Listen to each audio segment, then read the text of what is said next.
Hey folks, Matt here. I thought I should do a voiceover for this one because obviously you can see I'm using acetone to clean the teeth on my table saw blade.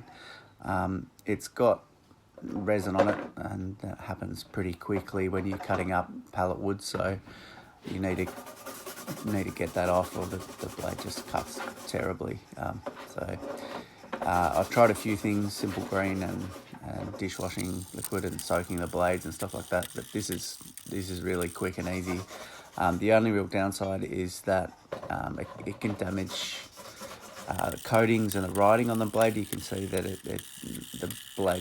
the black writing on this blade gets scuffed off, but that's not really a big deal for this kind of blade. I wouldn't use acetone on a high-end blade. This is just a stock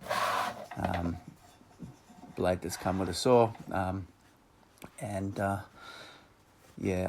a clean up with the acetone, you can see the teeth end up looking really nice and shiny, and you're good to go.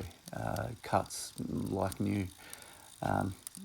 Obviously at some point it'll become blunt, but clean up with acetone or clean up is essential to keep you cutting. Anyway, thanks for that. As you can see there, the teeth are nice and shiny.